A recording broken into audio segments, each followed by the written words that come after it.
Assalamualaikum warahmatullahi wabarakatuh. Bertemu lagi di channel Belajar Hukum. Nah, kali ini kita mau membahas ya atau mengulas tentang salah satu putusan Mahkamah Konstitusi mengenai eksekusi jaminan fidusia. Nah, ini cukup menarik karena kita juga perlu baca apa yang menjadi latar belakang dari pemohonan uji material atas eksekusi jaminan fidusia. Nah, ini saya lihat ya dari websitenya Mahkamah Konstitusi ya. Di sini kalau Anda bisa cek juga ya di website MK ini. Jadi ada berita yang berjudul alami eksekusi sepihak dan penahanan suami istri uji undang-undang jaminan fidusia. Nah, ini menarik ya. Nah, kalau dari sini kita coba lihat ya. Jadi Mahkamah Konstitusi menggelar sidang pengujian KUHP dan Undang-Undang 42 tahun 99 tentang jaminan fidusia. Permohonan terregistrasi dengan nomor 71 garing PUU strip Romawi 19 garing 2021 diajukan oleh sepasang suami istri Yohanes Halim dan Shivani Lovata Halim. Sidang perdana dipimpin oleh Wakil Ketua MK Aswanto bernama Hakim Konstitusi Mahkamah Manahan MP Sitompul dan Eni Nurbaningsih sebagai anggota sidang panel. Nah, kemudian disampaikan ya di sini pada perkara ini pemohon menguji pasal 372 KUHP. Nah, 372 ini adalah pasal terkait dengan penggelapan ya. Bunyinya seperti ini. Barang siapa dengan sengaja memiliki dengan melawan hak sesuatu barang yang sama sekali atau sebagiannya termasuk kepunyaan orang lain dan barang itu ada dalam tangannya bukan karena kejahatan, dihukum karena penggelapan dengan hukuman penjara selama-lamanya 4 tahun atau denda sebanyak-banyaknya Rp900. Nah, kemudian pasal 372 ini akan coba dikomparasi atau dianalisa bersamaan dengan pasal 30 Undang-Undang Jaminan Fidusia yang berbunyi, pemberi fidusia wajib menyerahkan benda yang menjadi objek jaminan fidusia dalam rangka pelaksanaan eksekusi jaminan fidusia. Nah, kalau kita lihat dua paragraf ini, sepertinya ini telah terjadi debitur ya, debitur leasing ya kalau saya tidak salah ya. Jadi ada debitur leasing atau debitur suatu pembiayaan mobil mengalami kesulitan pembayaran. Nah, terus kemudian dilakukan eksekusi atau penyitaan. Tetapi penyitaan itu sepertinya kalau kita lihat karena ada berkaitan dengan penggelapan, maka mobil yang menjadi objek fidusia itu ternyata tidak diserahkan. Ya. Nah, ini nanti menarik ya. Kita akan lihat putusannya juga dan kita lihat filosofi beberapa putusan MK sebelumnya. Nah, kemudian saya lanjutkan dulu ya. Eliadi Hulu selaku kuasa hukum pemohon menyebutkan norma-norma tersebut tidak memberikan kepastian dan perlindungan hukum. Sebab berpedoman pada putusan MK nomor 18 garing PUU strip 17 Romawi garing 2019 yang pada intinya menyatakan penilaian cedera janji harus atas dasar kesepakatan debitur termasuk pula terhadap jaminan fidusia karena jaminan fidusia yang ingin dieksekusi harus pula diserahkan sukarela. Namun jika debitur keberatan maka kreditur tidak berhak melakukan eksekusi kecuali atas upaya hukum yang menyatakan debitur telah cedera janji. Dari putusan MK tersebut, maka debitur berhak melindungi objek jaminan fidusia yang menjadi hak miliknya. Debitur juga berhak melindungi harta benda yang berada di bawah kekuasaannya termasuk dengan tidak menunjukkan kepada kreditur objek jaminan fidusia agar terhindar dari eksekusi dan penarikan sepihak, kata Eliadi. Lebih lanjut, Eliadi menceritakan jika para pemohon justru mengalami eksekusi sepihak yang dilakukan oleh pihak BCA Finance, ini nyebut merek ya, BCA Finance, dengan mengambil STNK dan kunci asli dari mobil Toyota Foxy, objek jaminan fidusia. Oke, diakui para pemohon pihaknya telah memperoleh surat persetujuan relaksasi untuk penundaan pelunasan cicilan dari jaminan fidusia dan telah pula mengajukan relaksasi kedua kalinya mengingat kondisi ekonomi yang sulit karena dampak pandemi COVID. Namun parahnya, pihak BCA Finance justru mempidanakan pemohon satu hingga akhirnya ditahan di Polda Metro Jaya. Oh ya, ini kan sepertinya pihak pemberi kreditnya atau kreditur ini mengajukan laporan penggelapan ya, sepertinya. Sehingga ini masuknya ke ranah pidana karena dia ditahan di Polda Metro, seperti itu. Nah, kita lihat lanjutnya. Kerugian konstitusional. Terhadap perkara ini, Hakim Konstitusi Eni Nurbaningsuh dalam nasihat hakim mengatakan perlu bagi pemohon untuk memperhatikan kerugian konstitusional dari pemohon dua yang dialami dengan dialaminya kerugian yang terjadi pada pemohon satu. Kendati para pemohon berstatus suami istri, perlu bagi pemohon menjelaskan kedudukan hukumnya dalam perkara ini. Berikutnya, Eni juga memberikan catatan terhadap keterkaitan kasus konkret yang dialami para pemohon dengan hak konstitusional yang terlanggar dari pasal 30. Oh, ini bukan KUHP nih, ini pasal 30 pasti Undang-Undang Fidusia ya. Yang berkaitan dengan hak debitur kreditur yang dijamin pada Undang-Undang Jaminan Fidusia. Selanjutnya, Wakil Ketua MK Aswanto meminta agar pemohon satu dapat menjelaskan maksud dari kekeliruan pelaksanaan norma akuo oleh pihak kepolisian.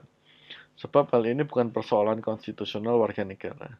Oleh karena itu, pemohon harus melakukan elaborasi terhadap persoalan konstitusional dari norma yang diuji. Secara normatif memang ada pelanggaran, tetapi yang diajukan ke MK haruslah persoalan konstitusional.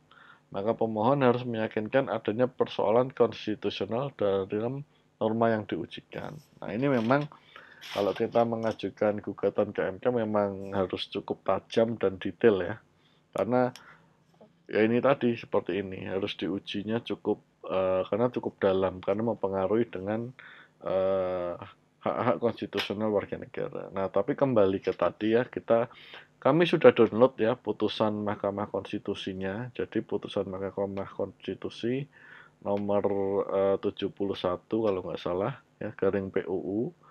Nah, kemudian ini ada sekitar 49 halaman. Kalau kalian mau nonton, mau baca atau mau download juga bisa ya. Langsung aja ke websitenya Mahkamah Konstitusi, di situ ada.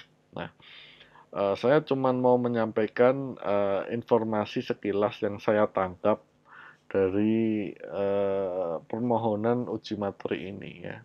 Jadi kalau saya baca, yang pertama ini ada debitur suami istri ya. Dia membeli mobil, tadi sebuah mobil katakanlah seperti itu ya, saya nggak usah nyebut merek. Nah, di tengah perjalanan karena adanya COVID, maka keuangan debitur ini menjadi terganggu. Nah, sehingga debitur mengajukan relaksasi atau eh, penundaan pembayaran angsuran lah kepada kreditur dan disetujui. Nah, disetujui ini kan pasti ada jangka waktunya. Nah, saya lupa jangka waktunya berapa lama. Nah, ini yang pertama. Nah, kemudian setelah jangka waktunya ini selesai, si debitur ini menurut informasi dari data ini ya, ternyata masih mengalami eh, kesulitan keuangan karena COVID, karena memang mungkin usaha atau pekerjaannya belum pulih ya, menurut informasi seperti itu. Nah, kemudian kembali mengajukan permohonan relaksasi lagi kepada kreditur. Nah, nah hanya sepertinya permohonan yang kedua ini oleh kreditur sepertinya tidak ada persetujuan karena tidak disampaikan apakah permohonannya ini disetujui atau sudah mendapatkan jawaban. Jadi sepertinya kalau melihat dari informasi di putusan ini, si debitur ini untuk permohonan yang keduanya itu tidak disetujui, sepertinya seperti itu. Nah, Karena tidak disetujui, maka si kreditur ini mengajukan atau meminta kepada debitur supaya segera melakukan pelunasan atau pembayaran sesuai dengan kewajibannya. Nah, kalau kita melihat, nah ini ya, di sini ya, di poin 12 bahwa karena COVID yang dampaknya semakin masif dirasakan oleh pemohon, pembayaran angsuran untuk Toyota Foxy mengalami keterlambatan pembayaran. Bersandar pada POJK sebagaimana pada poin 10 kemudian pemohon 1 mengajukan relaksasi kepada BCA Finance dan disetujui. Ini yang pertama ya, setelah dilakukan inspeksi terlebih dahulu oleh BCA Finance serta seperti memperlihatkan unit beserta STNK dan menandatangani pembaharuan perjanjian kredit akibat relaksasi. Surat persetujuan dikeluarkan oleh BCA Finance tanggal 18 September 2020 dan akan memulai cicilan kembali di bulan 9 bulan Mei. Bulan 9 ini mungkin tanggal ya, di tanggal 9 Mei 2021 ya. Setelah pemberitaan surat bukti bahwa BCA Finance telah menyetujui relaksasi yang diajukan oleh pemohon 1 adanya pesan WhatsApp yang dikirimkan pada tanggal 26 April 2021 yang mengingatkan bahwa pemohon 1 bahwa pembayaran angsuran akan kembali dimulai tanggal 9 Mei 2021. Ya, ini relaksasi yang awal disetujui.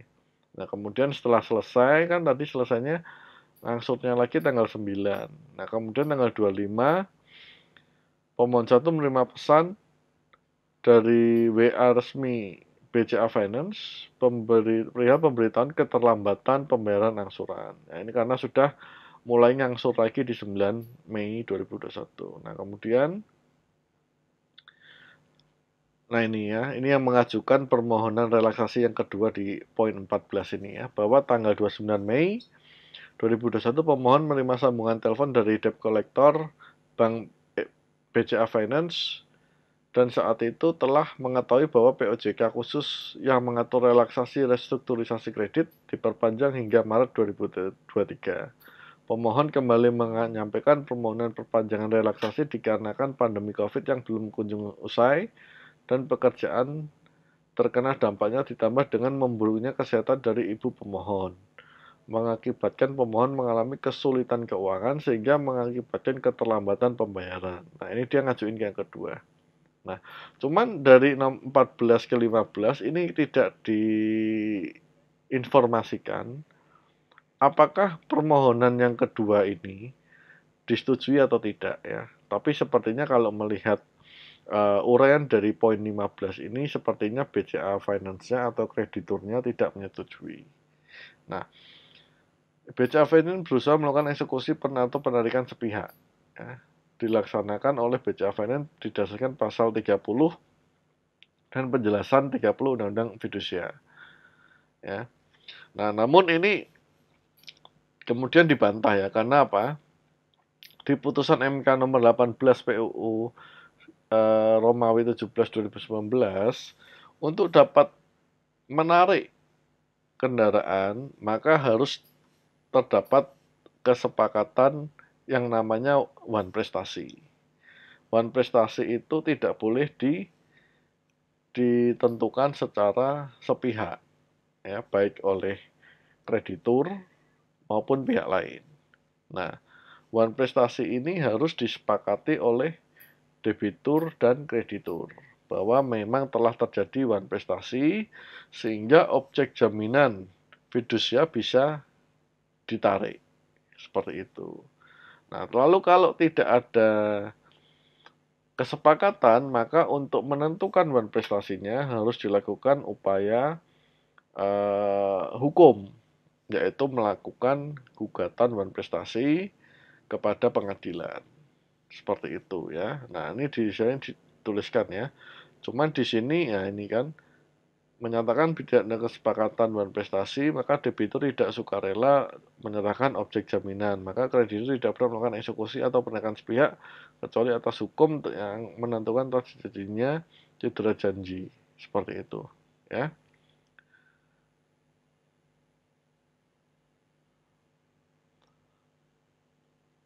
Oke.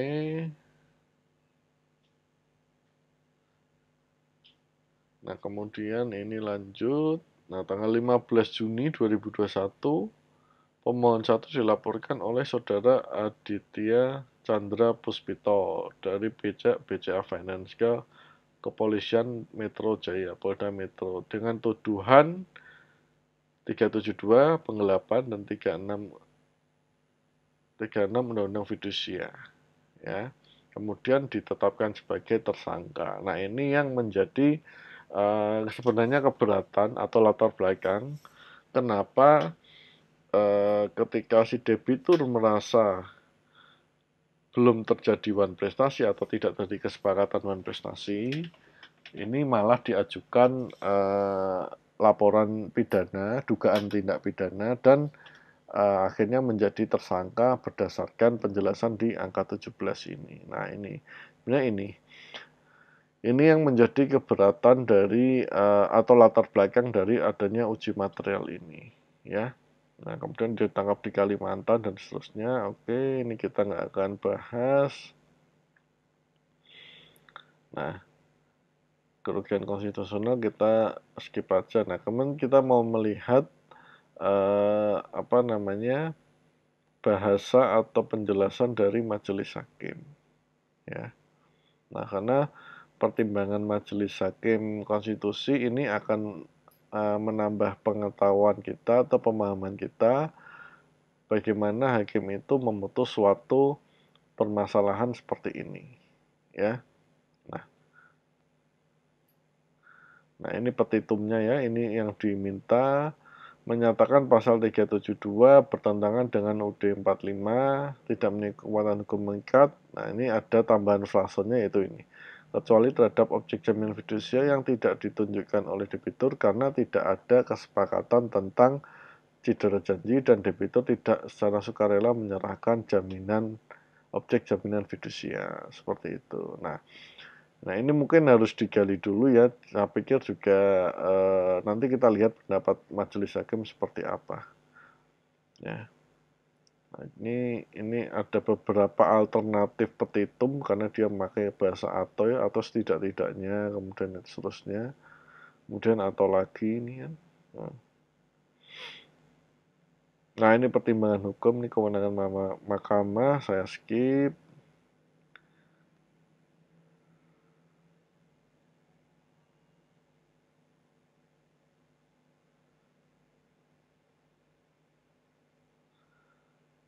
Oke, ini pokok permohonan. Nah, ini menimbang pemohon mendalilkan pasal 372 dan 30 Undang-Undang Fidusia bertentangan dengan pasal 28D ayat 1, 28G ayat 1, dan 28H ayat 4. Dengan argumentasi, nah ini intinya gini, ya, ketika ada keterlambatan pembayaran dan tidak ada persetujuan atau ketidaksepakatan mengenai one prestasi suatu perjanjian terkait dengan pembiayaan mobil kali ini, ya, kasus ini, maka harusnya tidak bisa dilakukan apa ya, seperti dituduhkan penggelapan, karena memang menurut konstitusi pasal 28 itu disampaikan, ya, 28 huruf A, setiap warga negara berhak untuk melindungi harta atau apa yang menjadi miliknya. Nah, dengan debitur yang melakukan atau tidak menyerahkan objek fidusia karena dia tidak sepakat adanya one prestasi, maka seharusnya tidak bisa dilakukan upaya penangkapan, ya, atau mungkin menjadi tersangka atau penahanan. Itu sebenarnya nggak bisa. Nah, itu yang menjadi selama ini latar belakang kalau saya baca, ya. Nah, ini kan khususnya unsur pelindungan dan kepastian hukum yang adil karena seringkali dijadikan dasar melaporkan debitur yang dituduh telah melakukan tindak pidana penggelapan disebabkan debitur melindungi haknya dengan tidak menunjukkan objek jaminan fidusia yang hendak dieksekusi atau ditarik oleh kreditur secara sepihak tanpa adanya kesepakatan cedera janji. Nah, itu. ya. Oke. Oke, dia mendalilkan ini tadi sudah kita bahas. Seharusnya dilindungi. Oke. Oke.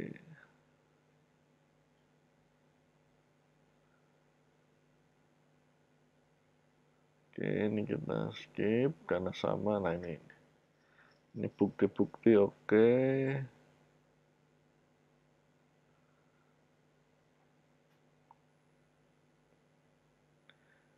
Oke.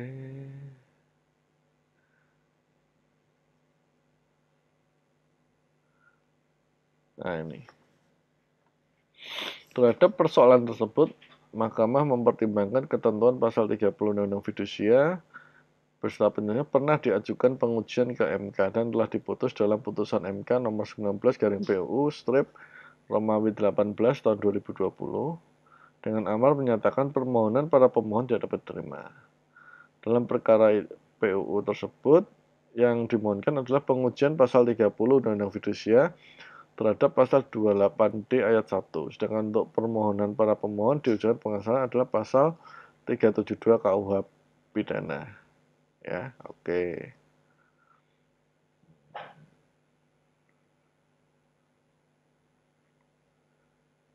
Oke, menimbang bukan.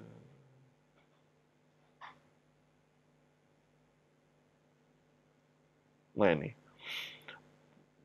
Oke, ini. Oke. Jadi ini menarik ya. Jadi saya pikir hal-hal seperti ini sering terjadi di masyarakat ya. Jadi ketika ada permasalahan seperti ini, maka laporan-laporan pidana itu bisa berjalan seperti itu ya. Kita bisa lihat lah ya. Tadi ini salah satu contohnya ya. Nah, ini ya. Terhadap dalil pemohon, penting bagi mahkamah untuk menegaskan lebih dahulu mengenai hukum pidana. Hukum pidana merupakan bagian dari hukum publik yang mengatur hubungan antar individu. Oke. Ini hukum pidana, ada hukum pidana khusus dan pidana umum. Oke. Bahwa pemohon mengajukan pengujian ketentuan pasal 372 KUH pidana, di mana merupakan bab 24 tentang penggelapan yang merupakan ketentuan pidana umum. Oke. Para pemohon dalam permohonannya memohon agar ketentuan pasal 372 diberikan pemaknaan pengecualian khusus untuk tindak pidana yang berkaitan dengan jaminan fidusia. Menurut mahkamah, apa yang dimohonkan para pemohon secara fundamental akan mengubah konstruksi norma hukum yang terdapat dalam pasal 372 KUH pidana. Sebab konstruksi norma hukum pasal 372 KUH pidana tersebut bersifat universal, yang artinya ruang lingkup bekerjanya ketentuan tersebut dapat ditujukan kepada objek apapun yang dilakukan setiap subjek hukum yang diduga melakukan tindak pidana yang memenuhi unsur-unsur delik tindak pidana penggelapan. Oleh karena itu, tindak pidana penggelapan tidak dapat hanya dikaitkan dengan jenis perbuatan hukum tertentu, sebagaimana pengecualian yang diinginkan oleh para pemohon. Dengan demikian, penambahan frase ini atau sepanjangnya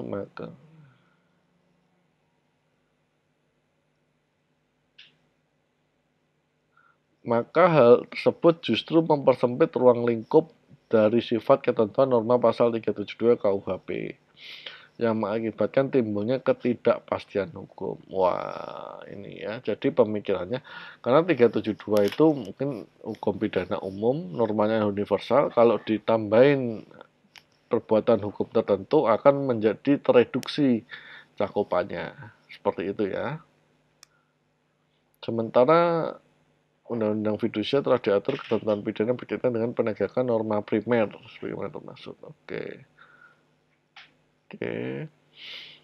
Dengan demikian, jika dipandang masih terdapat persoalan dalam memberikan sanksi pidana atas pelanggaran perjanjian fidusia, maka menjadi otorisasi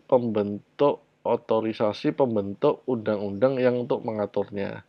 kecuali jika persoalan pelanggaran tersebut berkaitan dengan konstitusional norma, maka mahkamah berwenang menilainya.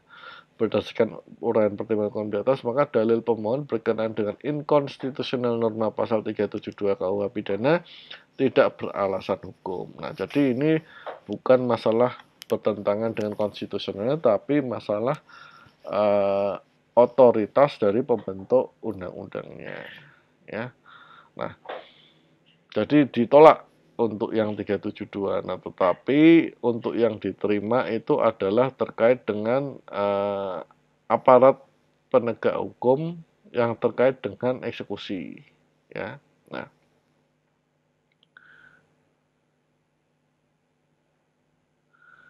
Nah, di sini ya. Berkenaan dengan dalil pemohon menurut Mahkamah Pertimbangan Hukum dalam putusan MK nomor sekian dan MK ini telah terang benderang menjawab prosedur penyerahan objek fidusia, sehingga kekhawatiran pemohon mengenai timbulnya eksekusi sepihak atau penarikan semena-mena oleh kreditur tidaklah akan terjadi. Sebab mahkamah juga telah mempertimbangkan tata cara eksekusi sertifikat fidusia yang diatur dalam ketentuan lain dalam Undang-Undang 42 agar disesuaikan dengan putusan MK.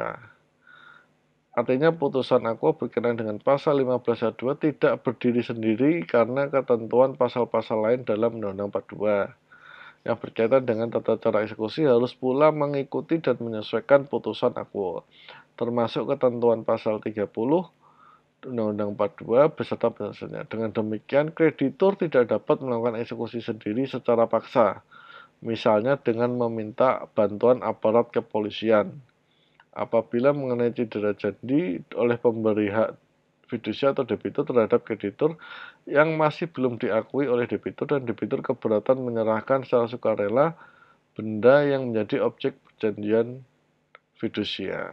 Nah, ya jadi tidak bisa ya kalau memang debiturnya itu tidak sepakat adanya wan prestasi dan kemudian tidak ada sukarela dalam menyerahkan objek fidusia, maka kreditur tidak bisa semena-mena dengan meminta melakukan eksekusi sendiri maupun meminta bantuan aparat kepolisian. Ya, di sini disampaikan seperti itu. Dalam hal ini mahkamah menegaskan dalam putusan MK nomor 2 2021 bahwa kreditur harus mengajukan permohonan pelaksanaan eksekusi ke pengadilan negeri. Ya, jadi harus permohonan eksekusi ke PN.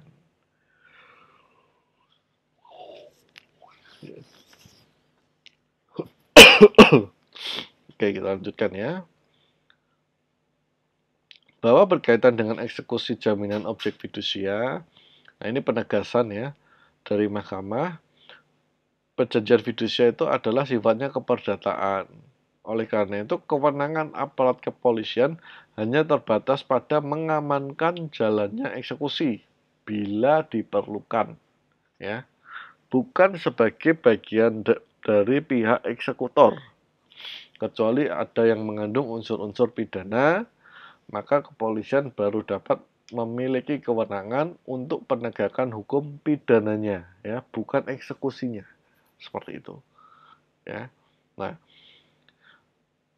kemudian memang atas hal tersebut maka putusannya, nah ini ya, disetujui sebagian dengan menyampaikan bahwa, nah ini, menyatakan frase pihak yang berwenang